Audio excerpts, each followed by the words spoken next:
So I'm going to take a look at the front brakes on this, lubricate them, whatnot. I already had the back part cleaned, adjusted those, lubricated those. They were brand new. The passenger side, I've already done this, and those shoes were, and all the hardware, the slave cylinder, everything was new. What's weird is that it had old dirty grease in it and it had the original bearing seal in it.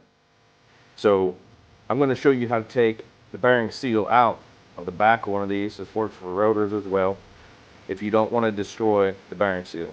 Now, the shoes are a little bit tight on this one. I adjusted them down. I'm going to try to get this off without adjusting it down any further. So the outer wheel bearing is out of this already. It's this, right here. Made in America, tin kit, good shit. So I just have the washer and the nut screwed part way on here. Now sometimes you can do doing this with just the nut. Sometimes you need a washer. I'm just going to put the washer on this side. I didn't use the washer on the other side.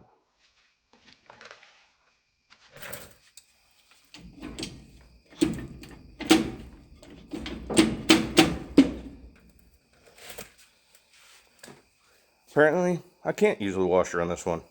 So we're going to take it off and we're going to just use the nut again. The reason I say sometimes it's a pain in the ass to do with a nut because you can pull that off without pulling the seal out whenever that bearing hits this nut.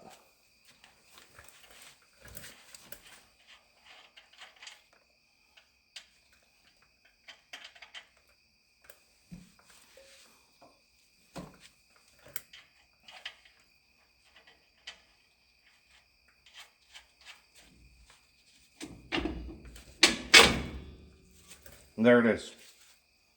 No seal. It's the inner bearing, the seal right here. What's neat about this seal, at least the other one was, it looks like it was felt. There's just a ring of felt crushed in there. So, kind of neat how they used to do stuff back in the day. So this is the inner bearing. You want to make sure that you don't have any deformations or delamination or scratches or gouges in any of these rollers. This one looks really good. I'm going to clean these in the ultrasonic cleaner. I'm going to put new grease in them. I'm going to reuse them. I'm going to have to get new seals. I doubt that felt is still good from the 50s. It's a little hard to see on this one, but right there was the Ford oval. You can kind of still see it. The other one looked a lot better than this. You could definitely tell it was the Ford logo. I thought this was kind of interesting, so I'm going to show this also. It's a little cup to catch all the grease so it doesn't sling all over your brake shit. So it's like a sling shield here, and then there's a cup down here to catch all the extra grease. If you would put too much grease in here or it got too hot and it bled grease out past that seal, that would catch it and you'd still have brakes. Alright, we're going to hit it with a little bit of brake clean. Get this shit cleaned up. You can see, it's all new. Kind of cool. I don't know what front end I'm going to put on this. Right now I'm leaning towards a Dodge Dakota front end. Everybody does Crown Vic front end, or they'll do a Mustang 2 front end. The certain years Dodge Dakota is supposed to be pretty good. It's supposed to fit pretty good in this. I don't know if that's the way I'm going to go.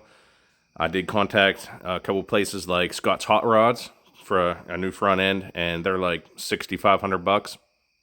Ain't worth that to me. So come with me on this adventure. If you have an idea of what front end I should put under this truck, it's going to be on bags. Doesn't matter if it's A-arms or what. It's going to remain two-wheel drive. So I don't think I'm going to keep this. I mean, I can get a drop spindle for it, so it's lower, but we'll see. Let me know what you think down below. Before these go in there, this is the other seal. You can see the Ford logo right there. Made in USA.